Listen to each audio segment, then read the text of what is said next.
یعنی اس سے ثابت یہ ہوا یاسر صاحب کہ جس طرح سے کہا جاتا ہے کہ کوئی بھی تحریک یعنی تب تک کامیاب نہیں ہو سکتی جب تک لوگوں کی مکمل اس کو تائید فراہم نہ ہو. تو یہ جو پروپیگنڈا کیا جاتا رہا ہے، لیکن ہم نے کبھی ایسا فلسطینیوں کی زبان سے یعنی حماس کے حوالے سے اتنا کچھ ہو گیا، اتنی انہوں نے شہادتیں دے دی، لیکن ہم نے کسی رپورٹ میں کسی مقام پر کسی فلسطینیوں کو یہ کہتے ہوئے نہیں سنا کہ یہ مطلب حماس کی وجہ سے ہو رہا ہے یا پھر حماس کی کوئی حماقت ہے، جس طرح سے بعض جو حماس پر تنقید کرنے والے ہیں. تو یہ بات مطلب واضح ہو گئی ہے اتنے دنوں میں. جی بالکل، کیونکہ جو ہے آپ دیکھ سکتے ہیں کہ آپ کسی بھی سوشل میڈیا پہ ہی آپ دیکھ لیں کہ کسی بھی کوئی بھی فلسطینی حماس کے خلاف ایک مطلب دانستہ غیر دانستہ طور پہ بھی جو ہے دانستہ یا غیر دانستہ طور پہ بھی اس کے خلاف کوئی آواز بلند نہیں کر رہا ہے، کیونکہ وہ جانتے ہیں کہ حماس ایک مزاحمتی تنظیم ہے جو فلسطین کی آزادی کے لیے لڑ رہا ہے، جو اسرائیل کے قبضے کے خلاف لڑ رہا ہے. آپ اس کی ایک تصویر جو ہے لبنان میں دیکھ سکتے ہیں کہ اتنے دنوں کے باوجود، اتنی شہادتوں کے باوجود، یعنی لوگ جب اپنے گھروں کو واپس ہو رہے ہیں تو ان کے ہاتھوں میں حزب اللہ کا پرچم ہے اور سید حسن نصر اللہ کی فوٹو ہے، جو یہ ثابت کرتی ہے کہ ان تنظیموں کا جو لیڈرشپ یہ بالکل پوری طرح سے عوام میں پیوست ہے یہ پوری تنظیم. یعنی اس حوالے سے ہم یہ کہہ سکتے ہیں کہ ایک عوامی تحریک ہے جس کو اسرائیل نے سوچا کچھ تھا لیکن ہوا کچھ. ابتدا میں ضرور یہ کہا گیا تھا کہ ہم چند دنوں میں حماس کو پورا نیوٹرل کر دیں گے، اور پھر باضابطہ طور پر یہ بھی تیاری کر لی گئی تھی کہ ہم فلسطینی اتھارٹی کو یہاں کا کنٹرول دے دیں گے غزہ کا، لیکن وہ ساری چیزیں یعنی ناکام ہو کر رہ گئی ہیں. اب جو نقطے پر ہیں یعنی ہم مصر میں دیکھ رہے ہیں کہ بات چیت کا دور چل رہا ہے، تو کیا مطلب اسرائیل واقعی، اچھا یہ بھی بات بہت سارے مبصرین یہ بھی کہہ رہے ہیں کہ اسرائیل نہیں چاہتا کہ کوئی وہ سیز فائر کرے، لبنان سے مجبور ہونا پڑا، سیز فائر کرنا پڑا، لیکن کیا وہ یہاں پر حماس سے کرنا چاہتا ہے یا پھر مزید جو ہے جنگ کو مزید یعنی وہ بڑھانا چاہتا ہے؟ ایکچوئل نظر کیا آ رہا ہے؟ جی یہ دراصل جو ہے وہ نیتنیاہو کی ایگزسٹینشیل مطلب کرائسس کی وجہ سے یہ جنگ جو ہے مزید اس کو کھینچا جا رہا ہے. نیتنیاہو بہت اچھے طریقے سے جانتے ہیں کہ اگر یہ جنگ رکی، یہ ملٹری آپریشن یا جو بھی جینوسائیڈ جو بھی آپ کہہ لیں، یہ اگر رکی تو پھر ان کا پولیٹیکل ڈیتھ ہو سکتا ہے، کیونکہ اسرائیل کے اندر خود نیتنیاہو کے خلاف بہت زبردست طریقے سے جو ہے ان کے خلاف ریزنمنٹ ہے، اور ان کے خلاف چونکہ بہت بڑا کرپشن کا معاملہ چل رہا تھا، اور اگر سپریم کورٹ میں یہ ثابت ہو جاتا، بہت یہ اندیشہ تھا کہ یہ سپریم کورٹ ان کو سزا جو ہے سنا دیتا، اس کی وجہ سے ان کو جیل ہو سکتی تھی. تو اسی چیز کو جو ہے لوگوں کو ڈائیورٹ کرنے کے لیے یہ سب چیزیں انہوں نے کی. یہ بالکل اوپن سیکرٹ ہے. لیکن ایک چیز میں یاسر صاحب یہاں پر یہ بھی جاننا چاہوں گا کہ کیا صرف شخص واحد یا ایک ہی نیتنیاہو ہی کی یہ مرضی ہے، یا پھر ہم یہ دیکھ سکتے ہیں کہ اس میں ساری مطلب ایک طاقت ہے طاغوتی جو یہاں پر ایک بڑی جنگ چاہتی ہے؟ کیونکہ ایسا بھی تو ممکن نہیں ہے، کیونکہ اگر وہ طاقتیں جن کو نقصان ہو رہا ہے، جیسے اگر امریکہ کی ہم بات کریں تو اس کو بھی بہت سارا نقصان بھی ہو رہا ہے، تو ان کو جو یعنی اتنا کچھ انہوں نے کوشش کر لی، تو کیا ایک فرد واحد کی وجہ سے یہ یعنی قتل عام یا پھر جنگ رک نہیں پا رہی، یا پھر اس میں یہ ساری طاقتیں انوالو ہیں، امریکہ، یورپ اور دیگر جتنے بھی ان کے مدد کرنے والے اسرائیل کے ہیں؟ جی بالکل، اس میں امریکہ بالکل پوری طرح سے جو ہے اس میں ریسپانسبل ہے اس کرائسس کو لنگر کرنے میں، کیونکہ جو ہے بالکل یہ امریکہ کے گرین سگنل کی وجہ سے ہی نیتنیاہو اپنے جو ان کی جو اقدام ہے اس کو انجام دیتے ہیں. اگر امریکہ آج کہہ دے کہ اس جنگ کو روکنا ہے تو اسرائیل جو ہے وہ فوراً جنگ روک دے گا. اس کے پیچھے امریکہ کی پوری حامی ہے، اسی وجہ سے اسرائیل اس جنگ کو طویل کرتا جا رہا ہے، اور اس کا ہدف اسرائیل نہیں ہے، اس کا ہدف جو ہے وہ ایران ہے. ایران پر یہ اسرائیل بہت چاہتا ہے کہ اس جنگ میں ایران ڈائریکٹلی جو انوالو ہو، تاکہ امریکہ پھر ادھر سے آئے. اس کے پیچھے امریکہ بالکل رسپانسبل ہے، کیونکہ وہی اسرائیل کو جتنے بھی جنگی ساز و سامان جو ہے وہ مہیا کروا رہا ہے، اور جتنے بھی جو غیر قانونی جو ہتھیار ہیں جس کو جنیوا کنونشن کے تحت بالکل غیر قانونی قرار دیا گیا ہے، ویسے جنگی ساز و سامان جو ہے مہیا کرا لیکن ابھی جس طرح سے یعنی 24 گھنٹے کی رپورٹ ہے، ایک فلسطینی محکمہ صحت کے جو ہے اعلیٰ عہدیدار ہیں، ڈاکٹر ہیں، انہوں نے کہا ہے، الجزیرہ میں اس کو جو ہے مینشن کیا گیا ہے کہ ایسے ہتھیار کا استعمال کر رہا ہے اسرائیل جس میں اگر کوئی بھی جاندار ہے، اگر وہ اس پر جو ہے اس پر فائر کرتا ہے تو اس کے مطلب ہم یہ کہتے ہیں اکثر و بیشتر کے چیتڑے اڑ گئے، بالکل جسم جو ہے ٹکڑے ٹکڑے ہو گیا، یعنی اس طرح کی بات. لیکن یہاں پر تو دھوئیں میں تحلیل ہو جاتے ہیں، یعنی جب وہ اس کا نشانہ بنتے ہیں تو بالکل دھواں بن جاتا ہے انسان. تو سوچنے والی بات ہے کہ دنیا کے سامنے یہ ساری چیزیں ہو رہی ہیں اور دنیا خاموش ہے، کس قدر وہ ہلاکت خیز ہوگا. اور پھر یہ جس طرح کی رپورٹس ہے کہ 10,000 سے زائد فلسطینی غزہ میں وہ لاپتہ ہیں، تو جن کے بارے میں یہی گمان ہے کہ وہ یعنی نہ صرف وہ ملبوں میں دبے ہوئے ہیں بلکہ وہ تحلیل ہو گئے یا پھر دھوئیں میں مل گئے. تو یہ کتنی بربریت ہے جس کو وہ کر رہا ہے. لیکن اس کے باوجود دنیا کا جو رول ہے، یاسر صاحب میں جاننا چاہوں گا، اقوام متحدہ کا جو رول ہے وہ ابھی تک ناکام ہے جنگ بندی کے حوالے سے تک. یہ بڑی افسوسناک ایک بات ہے. جو سو کالڈ مطلب جو ایک سویلائز سوسائٹی کا جو ایک رد عمل ہونا چاہیے تھا وہ نہیں ہو رہا ہے غزہ کے حوالے سے، کیونکہ جو انٹرنیشنل کمیونٹی ہے وہ بالکل لوگ جو ہے انڈیویجول طور پر جو ہے اس کی مخالفت کر رہے ہیں. لیکن جو خاص طور سے یورپ کے جو مغربی ممالک ہیں ان کی طرف سے جو ہے کوئی اقدامات نہیں ہو رہے ہیں. ان کی طرف سے بالکل اسرائیل کو امپیونٹی کے ساتھ جو ہے وہ لیکن یاسر صاحب یہاں پر سوال یہ پیدا ہوتا ہے کہ اگر یہ جس طرح کی سچویشن اس وقت بنی ہوئی ہے، اب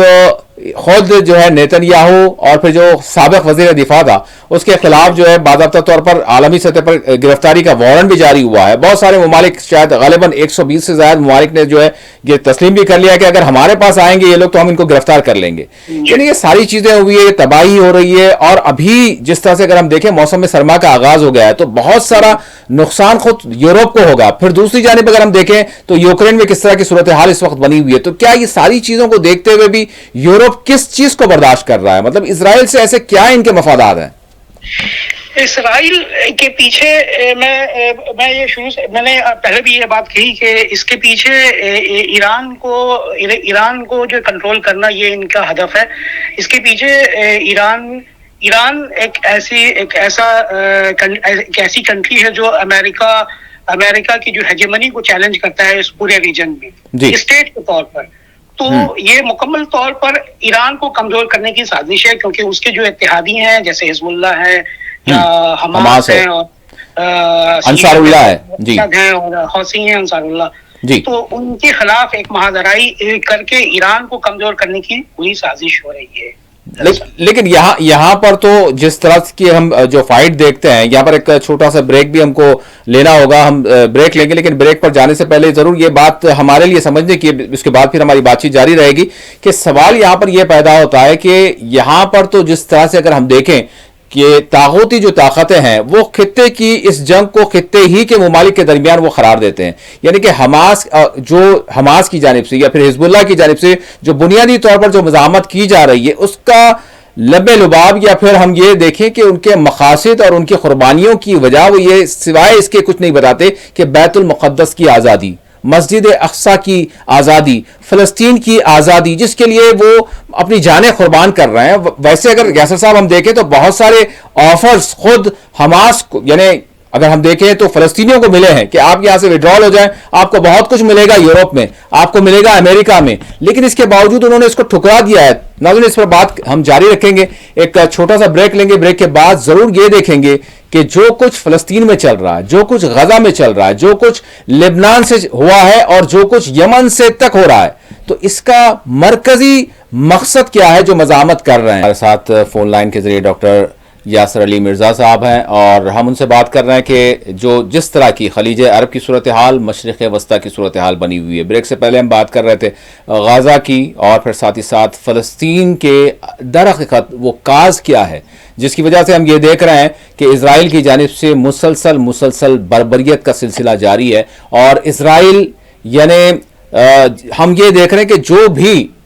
فلسطینی کاز کی تائید میں آتا ہے، حمایت میں آتا ہے، تو اس کے خلاف پہلے تو ایک پراکسی رہی اور اس کے بعد راست طور پر ہم حملے اور بربریت کا سلسلہ دیکھ رہے ہیں. تو یہ سلسلہ کب تک چلتا رہے گا اور پھر اس کو کس طرح سے یعنی روکا جائے گا، کیا امید کر سکتے ہیں اور کس طرح کے مزید آنے والے دنوں میں خطرات ہیں؟ اب جس طرح سے اگر ہم امریکہ میں دیکھیں، امریکہ میں ڈونالڈ ٹرمپ صدارت کو سنبھالیں گے، ابھی تھوڑا سا پروسیس باقی ہے. تو جو بائیڈن کے رہتے یہ جس طرح سے بعض مبصرین کی جانب سے کہا جا رہا ہے، بالخصوص ویسٹرن کنٹریز میں اور پھر ویسٹ میڈیا میں جس طرح کے تبصرے چل رہے ہیں، وہ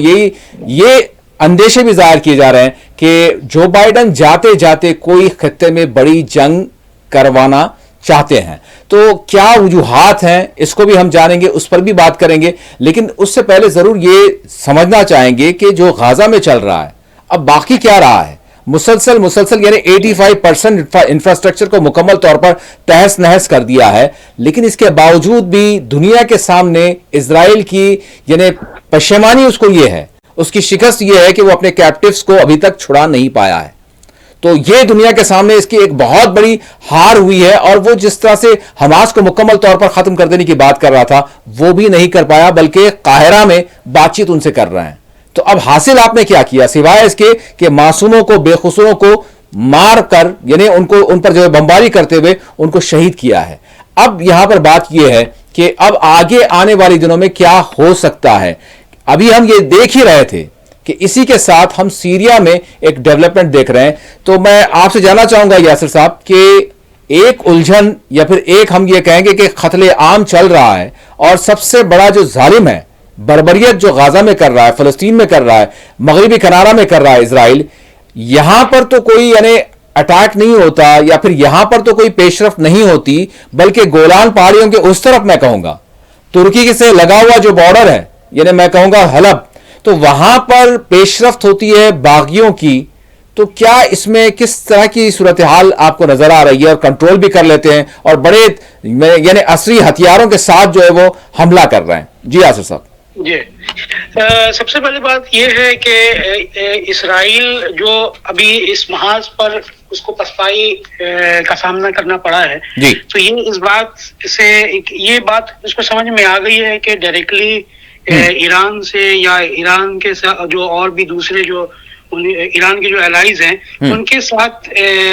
نبردآزما ہونا بہت مشکل کام ہے. اس لیے اب وہ انڈائریکٹلی جو ہے ان سے ان کا سامنا کریں گے. اسی وجہ سے جو ہے آپ دیکھیں گے کہ پورے خطے میں جیسے ایران کے بارے میں یہ بات کی جاتی ہے کہ ایران کی پراکسیز ہے، ایران کی پراکسیز ہے. اب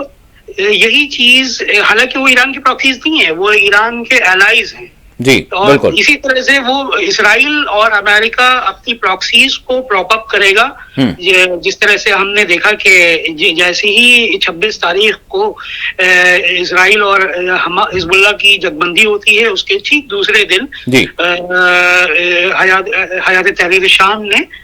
حلب پر حملہ کیا. جی بالکل. اس سے پہلے اس کا اگر بیک گراؤنڈ میں جائیں گے تو اس کے پہلے بہت ساری مطلب پیش رفت اس معاملے میں ہوئی ہے. اگر کہ اس صورتحال میں کہ اگر اسرائیل حزب اللہ کے ساتھ اگر جگبندی کرتا ہے تو پھر ہمارے پھر دوسرے اقدام کیا ہوں گے. تو اس کے پہلے بھی جو ہے آپ دیکھیں گے کہ بہت ساری ایکٹیویٹیز ہوئی ہیں، ملنا جلنا ہوا ہے. امریکہ کی جو کیا کہتے ہیں انٹیلیجنس ایجنسیز ہیں ان کے ساتھ ان کی مطلب بات چیت ہوئی ہے اور اس کے بعد یہ قدم اٹھایا گیا ہے. تو اب یہ صورتحال سے مجھے یہ لگتا ہے کہ اس کے بعد سے اب پھر دوبارہ سے ایک شیعہ سنی جو یہ کیا جا رہا ہے اس کی شروعات کی جائے گی. اچھا، سمجھنے والی بات یہ ہے کہ کیا ساری مسلم دنیا اس بات کو نہیں سمجھتی کہ جس طرح سے اب بھی وہی بات کی جا رہی ہے کہ وہ جو عرب اسپرنگ تھی یا بہار عرب کا جس کو نام دیا گیا تھا، جو ایک ریولیوشن آیا تھا جس کے حوالے سے خود یعنی تجزیہ کار یہ کہتے ہیں کہ وہ ایک سارا کا سارا معاملہ ڈمی تھا، ایک مصنوعی تھا اور اس میں صرف اور صرف اپنے پپیٹس کو چینج کرنے کے علاوہ یعنی مغرب کے پاس اور کوئی چیز نہیں تھی, وہی چیز کی گئی. اب کہا جا رہا ہے اس سے کنیکشن یعنی اس کو کریکٹ کرتے ہوئے کہا جا رہا ہے کہ پھر سے اب دمشق کی طرف جو ہے پیش قدمی ہو رہی ہے اور یہ لوگ جو ہے آگے بڑھ رہے ہیں اور اس طرح کی باتیں چل رہی ہیں. تو ایکچوئل مطلب یہ کیا تاثر دینے کی کوشش کی جا رہی ہے اور ایکچوئل معاملہ کیا ہے یاسر صاحب؟ دیکھیے, جہاں تک عرب اسپرنگ کی بات ہے, وہ جو ایک اپسرج تھا وہ بہت اسپونٹینیس تھا. وہ بالکل ہی مطلب عوام کا ایک بالکل آؤٹ برسٹ تھا اس کے اینگر کا. وہ بالکل جائز ایک ڈیمانڈ تھی. جہاں تک سوریا یعنی شام کی بات ہے تو وہاں بھی ایک اتھارٹیرین رجیم ہے, اس میں کوئی مطلب کوئی شبہ نہیں ہے. وہاں بھی ایک ریفارمز ہونے چاہیے تھے, لیکن وہاں جو ہے لیکن ایک سیکٹیرین جس کو مطلب ایک اینگل جو دیا گیا. اچھا, یہاں پر سوچنے والی بات یہ ہے کہ جب بہار عرب کا معاملہ ہوا تو اس میں جتنے ممالک تباہ ہوئے, کون سے ہوئے؟ عراق ہوا, شام ہوا, یمن ہوا, لیبیا ہوا, مصر ہوا, تیونس ہوا. تو یہاں پر یعنی مسلم دنیا کو سوچنے کی یہ بات ہے کہ جہاں یہ شیعہ سنی کا معاملہ جو ہے پیش کیا جاتا ہے یا پھر ویسٹ کی جانب سے جس طرح سے اس کو باور کروایا جاتا ہے, تو یہاں پر سوال یہ ہے کہ لیبیا میں کون مطلب ڈکٹیٹر شیعہ تھا یا پھر مصر میں کون ڈکٹیٹر شیعہ تھا, وہاں پر کیا ہوا؟ تو یعنی سب کو یعنی ڈسٹرب کیا گیا. اس چیز کو سمجھنے کی ضرورت ہے کہ یہ کھیل کچھ اور ہے. بالکل, یہ کھیل بالکل اور ہے ہی, کیونکہ سیریا پورے عرب ممالک میں ایران کا ایک واحد عرب ملک ہے جو ایران اور جو فلسطینی کاز ہے اس کا سپورٹر ہے. تو اور سیریا ہی ایک ایسا اسٹیٹ ہے, یہ کوئی نان اسٹیٹ ایکٹر نہیں ہے. سیریا ایک اسٹیٹ ایکٹر ہے جو اسرائیل اور فلسطین کے قضیے کو بالکل اس کا سپورٹ کر رہا تھا اور جو مزاحمتی تحریک تھی ان کو سپورٹ کر رہا تھا اور ان کو ہتھیار فراہم کر رہا تھا ایران کے ذریعے. تو اس لیے ان کی نظروں میں یعنی جو اینٹی اسد فورسز ہیں یا اسرائیل ہے یا امریکہ ہے, ان کی نظر میں سیریا کو ڈی اسٹیبلائز کرنا بہت ضروری تھا, کیونکہ سیریا ایک کانڈوئٹ کی طرح کام کر رہا تھا پورے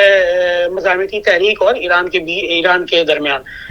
یعنی ہم یہ اچھا, یہ ایک چیز یہ بھی ہوئی ہے کہ ابھی اگر 24 گھنٹوں کی بات کریں تو ایک جہاز جو جا رہا تھا ایران سے سیریا کی طرف, جس کو باضابطہ طور پر اسرائیل کی جانب سے روکا گیا اور یہ یعنی بتایا گیا, یہ دنیا کو بتایا گیا کہ اس میں ہتھیار تھے جو شام کے ذریعے فلسطین اور لبنان پہنچنے والے تھے. یعنی یہ چیز تھی جس کی وجہ سے ہم دیکھ رہے ہیں کہ حلب پر حملے سے پہلے مسلسل اسرائیل کی جانب سے دمشق کے قریب تک حملے کیے گئے, بمباری کی گئی, میزائل جو ہے داغے گئے. اچھا, یہاں پر یاسر صاحب ساتھ ہی ساتھ ایک تو جس طرح سے آپ نے کہا کہ فلسطینی کاز کی حمایت اور پھر ایران کی جو ہے دوستی, یہ ساری چیزیں شام کو جو ہے تباہ کرنے کی وجہ بنی, کیونکہ طاقتی طاقتیں اس کو پسند نہیں کرتے. اب یہاں پر جو رشیا کے ساتھ جو الائنمنٹ ہے یعنی سیریا کا, کیا وہ بھی ایک فیکٹر ہے؟ کس چیز میں؟ یعنی رشیا سے جو قربت ہے سیریا کی خود, یعنی کیا یہ بھی ایک فیکٹر بن رہا ہے کہ اس کو جو ہے یہاں پر جو ہے غیر مستحکم کیا جا رہا ہے؟ جی بالکل, کیونکہ ابھی ہم دیکھ سکتے ہیں کہ یوکرین میں کس طرح سے سیریا انوالو ہے, اور یوکرین میں جو رجیم ہے وہ ناٹو اور پورے ویسٹرن ممالک جو ہیں مغربی ممالک اس کو ولادیمیر زیلنسکی ہے اس کو پورے سپورٹ کر رہے ہیں, اس کو ہتھیار فراہم کر رہے ہیں, ایون مطلب بیلسٹک میزائلز فراہم کر رہے ہیں اور نہ جانے کیا کیا. تو اسرائیل کو, رشیا کو اس ریجن میں کمزور کرنا یہ ویسٹرن ممالک مغربی ممالک کا پورا ہدف ہے. اور کیونکہ رشیا وہاں پر انوالو ہے اور رشیا ایران اور پورا جو so called axis of resistance ہے اس کا حامی ہے, اس وجہ یہ بھی وجہ ہو سکتی ہے کہ سیریا کو ڈی اسٹیبلائز کیا جائے اور رشیا کو یہاں پر انوالو کیا جائے تاکہ یوکرین میں سبقت حاصل کی جائے. اب جہاں تک ہم نے رشیا کو دیکھا تھا, آج خود جو ہے ویسٹ اس بات کو جو ہے مانتا ہے کہ جب داعش کا جو زور تھا عراق سے یہ چلے تھے, پہلے تو عراق میں یعنی جس طرح سے ان کا سو کال جو کچھ بھی ان کے دعوے تھے کہ ہم یہ کریں گے, یہ اس طرح کے جو ہے ریاست قائم کریں گے اور اسٹیٹ قائم کریں گے, اس کے پھر یہاں سے نکلے پھر سیریا تک گئے اور کس طرح سے قتل و غارت انہوں نے کیا اور کیسے ایک ڈمی انداز میں, یعنی ہم یہ کہیں گے کہ ساری دنیا کے سامنے ان طاقتی طاقتوں نے یعنی ایک اسلام کو یعنی اسلام کی یعنی ایک تصویر کو بگاڑ کر پیش کرنے کی انہوں نے کوشش کی. تو یہاں پر ہم نے دیکھا تھا کہ بشار الاسد محض شاید 15 یا 16 کلومیٹر تک بس ان کا جو ہے یعنی اقتدار جو ہے باقی رہ گیا تھا, باقی سب پر کنٹرول کر لیا گیا تھا. لیکن رشیا نے جیسے ہی انویژن کیا, رشیا نے جیسے ہی مداخلت کی تو ساری جو ہے داعش کا خاتمہ ہوا, ساری چیزیں ہوئی. تو اب ہم کیا امید کر سکتے ہیں, کیونکہ رشیا اس وقت یوکرین میں یعنی مصروف ہے, ویسے سیریا میں بھی ہے, لیکن کیا ابھی ہم امید کر سکتے ہیں کہ ویسا ہی اس کا کوئی قدم ہوگا آنے والے چند دنوں میں؟ ویسے اسٹرائکس ہوئی ہیں. ہاں ابھی جیسے کہ ابھی کچھ خبروں کے مطابق سوشل میڈیا پہ جو خبریں آ رہی ہیں وہ سے یہ پتہ چل رہا ہے, کیونکہ جو مین اسٹریم میڈیا ہے, ویسٹرن میڈیا ہے, اس پہ بھروسہ کرنا تھوڑا سا ہاں یہ بھی چیز انڈیپینڈنٹ طریقے سے وہ نہیں کیا جا سکتا ہے, کیونکہ وہ بہت باعث ان کی رپورٹنگ ہوتی ہے, وہ ہم جان رہے ہیں. اور کیا نام ہے, اسرائیل اور فلسطین کے غزہ کے حوالے سے بھی ہم دیکھ سکتے ہیں کہ کس طرح سے ویسٹرن میڈیا نے ساری چیزوں کو رپورٹ کیا ہے. تو اگر ہم سوشل میڈیا پہ جو خبریں آ رہی ہیں اسے یہ پتہ چل رہا ہے کہ رشیا نے کچھ اسٹرائکس کیے ہیں, اور یہ جو باغی ہیں ان کے ایک سربراہ کی بھی جو ہے ڈیتھ ہوئی ہیں ان کو جو ہے پیچھے کی طرف دھکیلا ہے. اور آگے بھی دیکھیے, اگر ویسے مجھے نہیں لگتا ہے کہ یہ بہت زیادہ دن تک چل پائے گا, کیونکہ رشیا اور ایران ابھی چونکہ یہ سیرین عرب آرمی کے ساتھ ہیں اور ان کو اس پر سبقت حاصل ہے, مطلب تھوڑا سا ان کو پلس پوائنٹ ہے, تو وہ ان کو واپس دھکیل سکتے ہیں. جی یہاں پر ترکی کا جو رول ہے میں جاننا چاہوں گا آپ سے کہ جو ہے ترکی کا رول کس طرح سے, کبھی وہ جو ہے یہ بھی کہہ رہے ہیں کہ طیب اردوغان کا تازہ بیان آیا کہ ہم اس خطے میں اس پٹی پہ ہم کسی بھی طرح کی دہشت گردی یا پھر دہشت گردوں کے کنٹرول کو ہم جو ہے قبول نہیں کریں گے, اور پھر اسٹرائکس بھی ان کی جانب سے کی گئی. لیکن کیا سمجھا جا سکتا ہے کہ یہ کس مطلب ایک جانب ہم دیکھ رہے ہیں کہ ویسٹ کے انٹرسٹ ہیں, دوسری جانب ہم دیکھ رہے ہیں کہ ترکی کا کچھ اور انٹرسٹ ہے, اور تیسری جانب ہم یہ دیکھ رہے ہیں کہ رشیا جو الائی ہے دونوں, لیکن اس کا کچھ انٹرسٹ ہے. تو ایکچوئل نظر کیا آ رہا ہے یہاں پر؟ دیکھیے جہاں تک ٹرکی کے رول کی بات ہے وہ بہت مطلب کانٹروورشل رول رہا ہے اس پورے معاملات میں. اگر ہم اسرائیل عرب غزہ وار میں دیکھیں تو ٹرکی نے بہت مطلب صدموری کا مظاہرہ کیا ہے, اور صدموری نہیں بلکہ اس کے برعکس اسرائیل کو پوری طرح سے سامان فراہم کیے ہیں, تیل فراہم کیے ہیں, کیونکہ ابھی مڈل ایسٹ آئی کی ایک رپورٹ کے مطابق یہ کیا نام ہے, ترکی نے جو آذربائیجان سے جو کروڈ آئل نکلتا ہے تو وہ اس کروڈ آئل کی فراہمی جو ہے وہ جاری رکھی بالکل مطلب تھرو آؤٹ غزہ وار. تو یہ اس بات کی مطلب نشاندہی کرتا ہے کہ ٹرکی یعنی رجب طیب اردوغان جو ہے وہ ان کا رول بہت ہی مطلب کانٹروورشل رہا ہے اس معاملے میں. اور ابھی بھی سیریا کے معاملے میں ان کا ایک ایکٹیو رول سامنے آ رہا ہے کہ اس کو مزید لیکن یہاں پر چونکہ میں یاسر صاحب جس طرح سے رشیا کا جو رول ہے اور رشیا کو جس طرح سے تباہ و تاراج, یعنی ہم یہ کہیں گے کہ جس طرح سے اس کو ریسٹرکشنز اس پر عائد کیے گئے, اور جس طرح سے یوکرین کا زیلنسکی کا استعمال کرتے ہوئے یعنی رشیا کو زخم پہنچائی جا رہی ہے اب بھی, اور ایک بڑی جنگ کی پوری تیاری یعنی کرتے ہوئے نظر آ رہے ہیں. تو رشیا کیا شام جو اس کا الائی ہے, بشار الاسد حکومت جو ہے بالکل الائی ہے, اور پھر ساتھ ہی ساتھ یہاں پر اگر رشیا یہاں پر ہٹے گا پیچھے, اگر کسی طرح کا مطلب اگر کوئی بڑا حملہ ہوتا ہے یا پھر مزید دمشق کی طرف پیش رفت ہوتی ہے, اگر رشیا فوری طور پر نہیں آئے گا تو پھر رشیا کے لیے یہاں پر جو اس کے قدم ہے وہ اکھڑیں گے. تو کیا بڑی کارروائی کر سکتا ہے یعنی چند گھنٹوں میں یا چند دنوں میں؟ دیکھیے جہاں تک ابھی کچھ جو انیشل رپورٹس آئی ہیں اس میں یہ پتہ چل رہا ہے کہ رشیا نے اپنے جہاز کو یعنی فائٹر جیٹس کو جو ہے وہ ایکٹیو کیا ہے دوبارہ سے, اور وہاں پہ کچھ جو ریبلز ہیں ان کو پیچھے ہٹانے کا وہ کارروائی کی ہے. اور جہاں تک مزید اس کی بات ہے تو پھر عراق میں جو حشد شعبی ہیں ان کے بھی جو لڑاکے ہیں جی وہ بھی تیار ہیں وہاں پر جانے کے لیے اور ان کا مقابلہ کرنے کے لیے. اور ایران کا جو رول ہے وہ بالکل ایڈوائزری رول ہے. اس کے جو بوٹس ہیں یعنی جو ایرانی جو سولجرز ہیں وہ ان کے قدم وہاں سیریا پہ نہیں ہیں. اور ان کا جو پورا رول ہے وہ پورا ایڈوائزری رول ہے. جی اور اس کے علاوہ یہ بھی بات سامنے آئی ہے جس طرح سے ابھی ایک ہم امریکی سابق سفیر کی بات جو ہے کر رہے تھے اور ہم نے جو انٹرو میں بتایا بھی کہ ان کا یہ ماننا ہے کہ یہاں پر چونکہ فی الحال اسرائیل نے حلب پر حملے سے پہلے یعنی باغیوں نے جو حملہ کیا اس سے پہلے اسرائیل کی جانب سے شام پر یعنی مسلسل حملے کیے گئے, بمباریاں کی گئی, اور پھر اس کے ساتھ ساتھ جو ایرانی فورسز ہیں یا پھر جو رضاکار فورسز ہیں وہ ساری کی ساری لبنان میں اور ادھر غزہ میں جو ہے مصروف ہے کہیں نہ کہیں. تو اس کی وجہ سے باغیوں کو ایک موقع فراہم ہوا کہ وہ ادھر آگے بڑھیں. تو یعنی ایک بساط بچھا دی گئی ہے. اور کیا ہم اس کو ایک آخری جو ہے کوشش اسرائیل کی اور ویسٹ کی سمجھ سکتے ہیں جو شام میں کی جا رہی ہے؟ جی یہ بالکل یہ ایک کوشش ہے, لیکن یہ اسرائیل بہت اچھی طرح سے جانتا ہے کہ مطلب وہ اس کوشش میں کامیاب نہیں ہو سکتا ہے, کیونکہ اس نے پہلے بھی ابھی جو سیرین سول وار کے درمیان جو دیکھا ہے کہ وہ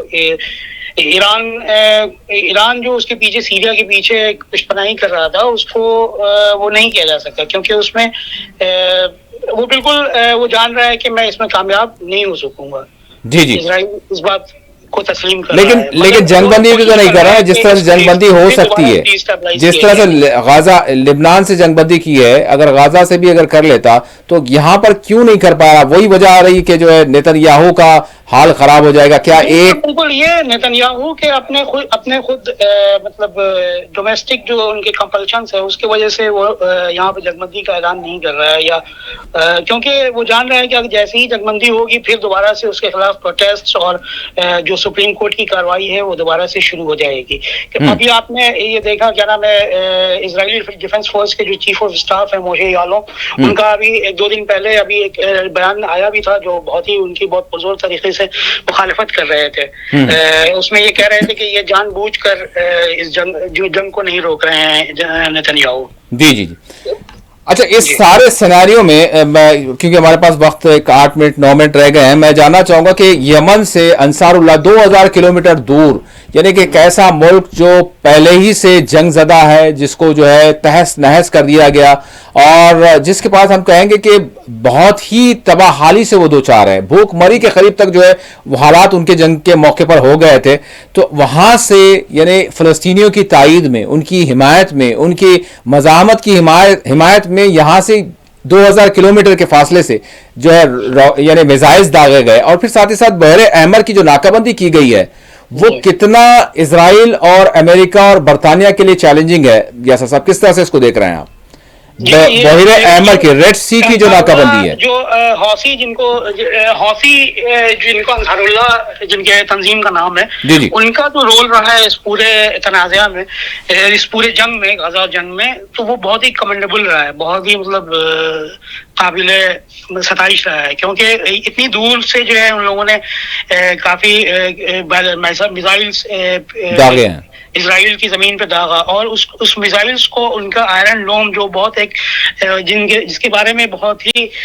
یہ بات کہی جاتی تھی کہ آئرن ڈوم کسی بھی میزائل کو مس نہیں کر سکتا ہے, مطلب اس کو بھی ان لوگوں نے چکما دیا اور جو ہے اس کے اوپر جس کی وجہ سے اسرائیل کی جو ملٹری آپریشنز ہے اس پہ کافی مطلب اور اس کی جو ایک امیج تھی, بالکل عالمی سطح پر امیج تھی, ان کا بزنس تھا, وہ سارا چکنا چور ہو گیا, بالکل ختم کر دیا. جی ہاں, یعنی حوثیوں کا اتنی دور سے ایک تو یہ رہا کہ اسرائیل کی جو یعنی ایک دھاک تھی, ایک اس کی ساکھ تھی دنیا بھر میں کہ اس کے انٹیلیجنس کے اور دفاعی معاملات جو ہے کتنے مضبوط ہیں, اسی اعتبار سے وہ ہتھیاروں کی جو ہے یعنی سیل کرتے اور ساری دنیا کو جو ہے آفر کرتے. وہ یہاں پر جو ہے بڑی زک پہنچائی ہے بالخصوص یعنی یہاں سے حوثیوں کی جانب سے. اچھا, ساتھ ہی ساتھ جو معاشی ان کو جو زک پہنچی ہے, بحیر احمر کی میں بات کر رہا ہوں, ریڈ سی کی میں بات کر رہا ہوں, جو بلاکیڈ ہوا ہے, تو ابھی تک مطلب ویسٹ کی جانب سے اگر ہم دیکھیں تو یہ کتنا بڑا ان کے لیے جو ہے ان کا جو آمد رفت ہے اس کو کتنا نقصان پہنچ رہا ہے یاسر صاحب؟ مطلب یہ اگر آپ امپورٹ ایکسپورٹ کی بات کریں گے تو اسرائیل کے جتنے بھی امپورٹ ایکسپورٹ جو ہوتے تھے وہ حیفا اور ایلت پورٹ سے ہوا کرتے تھے. وہ دونوں پورٹ جو ہیں وہ ٹارگیٹڈ ہیں حزب اللہ کی جانب سے بھی اور انصار اللہ یعنی حوثیوں کی جانب سے بھی. تو اگر آپ اقتصادی طور پر جو نقصانات اگر آپ دیکھیں گے تو وہ بہت ہی زیادہ ہیں. مطلب اس کو مطلب وہ بعد میں اس کا اسسمنٹ ہوگا کہ جو ہے اس کتنا ہوا ہے, کتنے مطلب نقصانات ہوئے ہیں اس وجہ سے, کیونکہ اس کے جو پورے جو 2 پورٹ بہت اہم پورٹ تھے اسرائیل میں, ایلت جس کو ایلت اور حیفا, تو ان دونوں کو جو ہے ٹارگیٹ کیا گیا اور دونوں کا آپریشن جو ہے کہیں نہ کہیں مطلب افیکٹڈ ہوا, جس کی وجہ سے اسرائیل کی جو پوری اکانومی ہے وہ بالکل چرمرا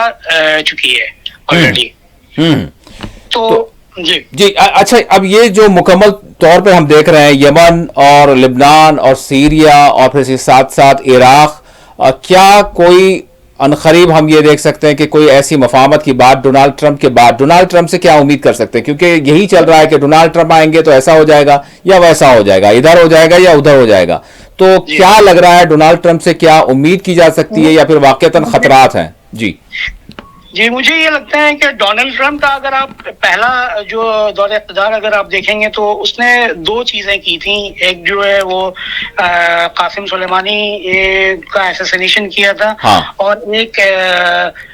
یہ ایران کے ساتھ جو نیوکلیئر جو معاہدہ تھا اس کو جو ہے وہ انہوں نے برخاست کر لیا تھا, مطلب اسے وڈرال کر لیا تھا. جی ہاں, جو ہے بہت زیادہ ایڈونچرس کوئی کام نہیں کیا تھا جہاں تک مطلب جس طرح سے بائیڈن کی دور میں ہوا ہے. لیکن اس بار جو ٹرمپ آئے ہیں ان کا اور انہوں نے جو بہت سارے اپائنٹمنٹس کیے ہیں تو وہ بہت مطلب اندیشہ مطلب وہ بہت ظاہر کر رہے ہیں وہ پرو اسرائیل. اچھا, کابینہ کو دیکھیں تو پرو اسرائیل سارے منسٹرز ہیں اس میں, جی خاص طور سے اس خطے میں. تو اس حوالے سے ڈونالڈ ٹرمپ سے بھی کوئی امید نہیں کی جا سکتی, کیونکہ کابینہ میں اگر ہم دیکھیں جتنے بھی یعنی منتخب کیے ہیں انہوں نے تو وہ زیادہ تر جو ہے پرو اسرائیلی ہیں. اسرائیل ہے اور بہت ہی مطلب جو جیسے جس زمانے میں جارج بش کے زمانے میں جو نیوکونس کہلاتے تھے اس طرح کے جو لوگ وہ انہوں نے شامل کیے ہیں. تو کوئی امید تو نہیں کی جا سکتی. جو رائٹ ونگ جو ایک ایلیمنٹ ہے وہ اس میں مطلب آ رہا ہے نیا ایڈمنسٹریشن. بالکل. واقعی ناظرین اگر یہاں پر ہم جائزہ لیتے ہیں تو ڈونالڈ ٹرمپ کا بظاہر تو ہم نے یہ دیکھا انتخابات میں انہوں نے برملا طور پر یعنی وہاں کی مسلم کمیونٹی کو کہیں نہ کہیں امریکہ کی یہ اس بات کا یقین دلانے کی کوشش کی, اور وہاں کی کمیونٹی نے بھی خاص طور پر یعنی غزہ میں جنگ بندی کے حوالے سے اور یہ جو قتل عام چل رہا ہے اور اسرائیل کو روکنے کے حوالے سے انہوں نے وعدہ یعنی لیتے ہوئے ہم یہ کہہ سکتے ہیں کہ اس کو ووٹ کیا. لیکن اب یہ شخص کیا کرے گا اور کیا امید کر سکتے ہیں یہ آگے وقت ہی بتائے گا. لیکن ایک چیز ضرور یہ ہے کہ اس نے صدی کی ڈیل کو آگے بڑھایا تھا, اور یہی وہ ہے جس میں یعنی اگر ہم دیکھیں تو بہت ساری ایسی بھی چیزیں کی. یہ اور بات ہے کہ جو بائیڈن نے جو کیا اس طرح کا حملہ یا پھر اس طرح سے مکمل طور پر اسرائیل کو ویسا سپورٹ نہیں ہوا. لیکن ہم آنے والے دنوں میں ڈونالڈ ٹرمپ سے کیا امید کر سکتے ہیں, کیونکہ جو کابینہ ہے وہ ساری کی ساری ہم یہ دیکھ رہے ہیں کہ وہ پرو اسرائیلی ہے, اور اس کے علاوہ جتنے ہم دیکھ رہے ہیں کہ جو اپائنٹمنٹس ہوئے ہیں جن کو تعینات کیا گیا ہے اس میں بھارتی بھی ہیں. تو کیا ہم آگے امید کر سکتے ہیں یہ وقت ہی بتائے گا. اب میں یاسر صاحب میں جاننا چاہوں گا آخری سوال, کیونکہ وسط ایشیا کی ہم بات کر رہے ہیں تو وسط ایشیا میں بر صغیر کی بھی اگر ہم بات کر لیں, پاکستان کی اگر میں بات کروں تو پاکستان کی جو سچویشن جو صورتحال نظر آ رہی ہے, آخری سوال ہے اور ہمارے پاس بمشکل 3 منٹ ہے, تو میں آپ سے جاننا چاہوں گا کہ کس طرح کی صورتحال پاکستان کی آپ دیکھ رہے ہیں اور اس کے خطے پر کیا اثرات ہو سکتے ہیں. جو کچھ بھی یعنی عدم استحکامی ہم دیکھ رہے ہیں اور جس طرح کے واقعات آئے روز یعنی دھماکے وغیرہ کچھ رک گئے تھے لیکن پھر پارا چنار کی جو صورتحال ہم دیکھ رہے ہیں مطلب بڑی افسوسناک ہے. جی ہاں, یہ پارا چنار میں جو ابھی ہوئے ہیں جو واقعات ہوئے ہیں وہ بہت افسوسناک ہیں. اور اس کو صرف زمین کا تنازع سے جو ہے وہ جوڑا جاتا ہے, لیکن جبکہ وہ زمین کا تنازع نہیں ہے, وہ بہت ہی اس میں بہت سارے فیکٹرز ہیں جس کی وجہ سے یہ چیزیں ہوتی رہتی ہیں مطلب ہر کچھ دنوں پر. اس میں جو اسٹیٹ کے جو ایلیمنٹس ہیں جو ہاں. بہت مطلب ڈیپ اسٹیٹ کا جو ایلیمنٹ ہے جو ہے پاکستان میں، وہ بہت اس کو مزید فلیم کرنے میں بہت رول ادا کرتا ہے، تاکہ جو ہے یہ تنازع جاری رہے جو ہے. اور پھر یہ ہے کہ پاکستانی حکومت وہ بھی نہیں چاہتی ہے، وہ کنٹرول کرنے میں جو ہے ناکامیاب ہوتی ہیں، جو اینٹی جو شیعہ جو فورسز ہیں وہاں پر. جی تو یہ بہت افسوسناک واقعہ ہے. اب دیکھیے اب تحریک طالبان پاکستان کی اگر ٹی ٹی پی کی اگر ہم بات کریں تو مطلب عمران خان کے دور میں ہم نے دیکھا تھا کہ کچھ ایسی بات ہو رہی تھی کہ یہ اس طرح کے حملے یا پھر اس طرح کے دھماکے یا پھر اس طرح کے ساری چیزیں تھوڑی سی اس پر روک ضرور لگی تھی، لیکن اس کے بعد سے جیسے ہی پھر یہ یعنی شریف گروپ آیا، پھر ہم عدم استحکامی ضرور دیکھ رہے ہیں یہاں پر. جی اس معاملے میں عمران خان کی جو حکومت تھی اس نے بہت زیادہ کنٹرول کیا تھا. حالانکہ یہ عمران خان کی حکومت کے اوپر یہ الزام لگائے جاتے تھے کہ اس کے جو ہے وہ تحریک طالبان پاکستان کے ساتھ جو ہے تعلقات ہیں، لیکن اگر ہم کمپیریزن کریں تو اس کے عمران خان کے زمانے میں ان دہشت گردانہ جو کارروائیاں تھیں پاکستان میں وہ تھوڑی کم ہوئی تھی. لیکن اب ہم دیکھ رہے ہیں کہ نواز شریف کی حکومت میں یہ چیزیں پھر دوبارہ سے شروع ہو رہی ہیں. اوور آل بالکل یقین. بہت بہت شکریہ یاسر صاحب، آپ نے وقت دیا اور جو ہے اس حوالے سے یعنی گفتگو کی. بہت شکریہ. السلام علیکم. شکریہ. ناظرین صورتحال یہی ہے کہ ہم نے وسط ایشیا کی بات کی اور غزہ کی بات کی، لبنان کی بات کی، سیریا کی بات کی، اور صورتحال اوور آل مجموعی طور پر اگر ہم دیکھیں تو ضرور تشویشناک ہی نظر آ رہی ہے. اگر ادھر سے ہٹ کر ہم یعنی پاکستان ہی کی پٹی سے پھر اگر ہم ادھر آ جاتے ہیں، یعنی کبھی جو پاکستان کا حصہ ہوا کرتا تھا جو آج بھارت کا پڑوسی ہے، پہلے بھی تھا، بنگلہ دیش کی اگر ہم بات کریں تو وہاں پر بھی ایک عدم استحکامی دیکھ رہے ہیں، ادھر پاکستان میں بھی ایک عدم استحکامی دیکھ رہے ہیں. خود اگر ہم اپنے ملک کے ایک حصے میں یعنی منی پور کی بات کریں اور 7 سسٹرز جو نارتھ ایسٹ کی ریاستیں، وہاں پر بھی ایک قسم کی عدم استحکامی ہم دیکھ رہے ہیں. اور جو دنیا کی جو طاقتی طاقتیں ہیں وہ جنگ بندی نہیں چاہتے، بلکہ ایسا معلوم ہو رہا ہے کہ وہ کسی ایک یعنی آج چھوٹی چھوٹی جنگوں سے اور شورشوں سے وہ آگے بڑھ کر کوئی ایک یعنی خطے میں بڑی جنگ کروانے کے یعنی پورا منصوبہ بندی کرتے ہوئے نظر آ رہا ہے. تو بہرحال اب جو اقوام متحدہ ہے یا پھر دنیا کے دیگر ممالک ہیں وہ کیا کرتے ہیں آنے والے چند دنوں میں، بالخصوص 2025 میں، یہ وقت ہی بتائے گا. اسی کے ساتھ خصوصی پروگرام مباحثہ اپنے اختتام کو پہنچتا ہے. اللہ حافظ.